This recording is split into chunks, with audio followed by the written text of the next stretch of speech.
እንዴት አመሻችሁ? ሰላም ናችሁ? እንደምን ናችሁ? ዛሬ የምንመለከተው 20ኛውን የሊደርሺፕ ስታይል ነው። ይሄም የቡድን መሪነት የአመራር ዘይቤ ወይም ደግሞ ቲም ሊደርሺፕ ስታይል የምንለው ነው። ቲም ሊደርሺፕ ስታይል ማለት እንግዲህ ያን ቡድን አባላት በጋራ ግብ ዙሪያ በማሰባሰብ በማነቃቃትና በማስተባበር የተጣለባቸውን ዓላማ እንዲያሳኩ የማድረግ የጥበብ የአመራር ዘዴ ነው ወይ ደግሞ ሊደርሺፕ ስታይል ነው ማለት ነው። ይሄ እንግዲህ ከዚህ በፊት ከተለመደው አንድ ሰው ወደ ታች በሚያወርደው ወይ ደግሞ ቶፕ ዳውን የአመራር ዘይቤ በተለየ መልኩ በቡድን መሪነት ውስጥ የመሪው ሚና ዋና ሚና የሚሆነው ትዕዛዝ መስጠት ሳይሆን ማመቻቸት ወይም እንደ ፋሲሊቴተር አክት ማድረግ ነው ማለት ነው። እንግዲህ መሪው የቡድን አባላትን ልዩ ልዩ አቅምና እውቀት በማስተባበር በግልጽ የግንኙነት መድረክ በመፍጠር መሰናክሎችን በማስወገድ እና በጋራ የመጠያየቅ ባህልን በመገንባት ላይ ያተኩራል። እንግዲህ ዋና ዋና ምሰሶዎች አሉት። ከዚህ በፊት እንደ ባህሪ ወይ እንደ ካራክተር ያየናቸው። ይህም የሊደርሺፕ ስታይል የራሱ የሆነ ምሰሶዎች አሉት። አንደኛ የጋራ ራዕይ ነው። ሼርድ ቪዥን የምንለው መሪው እያንዳንዱ የቡድን አባላት የመጨረሻውን ግብ እና የእሷ ድርሻ ለዚያ ግብ መሳካት ያለውን አስተዋጽኦ በግልጽ እንዲረዳ ያደርጋል ነው።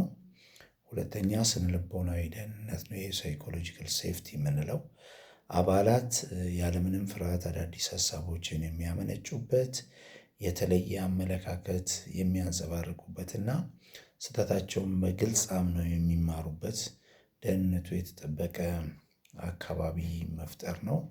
ሶስተኛ የጋራ ተጠያቂነት ነው። ይሄ ሚቹዋል አካውንታብሊቲ የምንለው የመጨረሻው ኃላፊነት የመሪው ቢሆንም እያንዳንዱ የቡድን አባላት ለስራው ጥራትና ለውጤቱ ራሱንና ባልደረቦችን ተጠያቂ የሚያደርግበት ባህል መገንባቱ ነው። አራተኛው ማብቃትና ድጋፍ መስጠት ነው። ይሄ ኢምፓወርመንት የምንለው ነው። ስራን በጥቃቅን ነገሮች ሳይቀር ጣልቃ እየገቡም ከመቆጣጠር ይልቅ ለአባላቱ ውሳኔ ማሳለፍ ስልጣን በመስጠት እንደ አሰልጣኝ ሆኖ የመደገፍ ስራ መስራት ነው። እንግዲህ ይሄ ሊደርሺፕ ስታይል የራሱ የሆነ ጥቅሞች አሉት። አንደኛ የፈጠራ ስራና የችግር አፈታት አቅምን ማሳደግ ነው። የተለያዩ እውቀቶችና አመለካከቶች ከአንድ በላይ ሲቀናጁ የቡድንን የጋራ እውቀት ከፍ ያደርጋል ነው። በአንድ ሰው ከሚገኝ እውቀት ከቡድን አባላት በአጠቃላይ የሚገኘው እውቀት የተሻለ ነው፣ የጋራ እውቀት የተሻለ ነው የሚል ሀሳብ አለ። ይሄ ሜሪቱ ነው። ሁለተኛው የሰራተኞችን ተነሳሽነትና ቁርጠኝነት ይጨምራል ነው። የቡድን አባላት ሀሳባቸው ተሰሚነት እንዳለውና በውሳኔ አሰጣጥ ላይ እንደሚሳተፉ ሲሰማቸው የስራ ተነሳሽነታቸው ይጨምራል ነው። ሶስተኛው ስጋቶች የመቀነስና የጥራት ቁጥጥር አቅም መገንባት ነው። ይሄ በቡድን አመራር ውስጥ ማንኛውም ስትራቴጂ ወይም ሀሳብ ወደ ተግባር ከመቀየሩ በፊት በበርካታ አካሎች ይገመገማል ማለት ነው። ይሄ አድቫንቴጅ ነው ማለት ነው፣ ወይም ሜሪቱ ነው። ሌላው ቀጣይነት ያለው የክህሎት እድገት ነው። እንግዲህ አባላት በጋራና በተለያዩ ዘርፎች አብረው በሚሰሩበት ጊዜ እርስ በርሳቸው የመማማር ይሄ ሂደት የሰራተኞችን ሙያዊ ክህሎት የሚያሳድግና ለተቋሙ ጠንካራ የሰው ኃይል የሚገነባ በመሆኑ በጣም ጠቃሚ ነው ማለት ነው። ሌላው እንግዲህ ሜሪትም እንዳለው ዲሜሪትም አለው። አንደኛው የውሳኔ አሰጣጥ ሂደትም ያዘገያል ነው። የሁሉም አባላት ሀሳብ ሰብስቦ ወደ አንድ የጋራ ስምምነት ላይ ለመድረስ ረጅም ጊዜ ሊወስድ ይችላል። ስለዚህ ዲሜሪቱ አንዱ ይሄ ነው ማለት ነው። ሌላው ወደ የቡድን አስተሳሰብ አምባገነንነት ማዘንበል ነው። አንዳንድ ጊዜ በቡድን ውስጥ ያለው ሰላምና መግባባት ላለማጣት ሲባል አባላት የነቀፌታ ወይም የተለየ ጠንካራ ሀሳብ ከመዘርዘር ይቆጠባሉ ነው። እንግዲህ ካለው ስምምነት ካለው መግባባት የተነሳ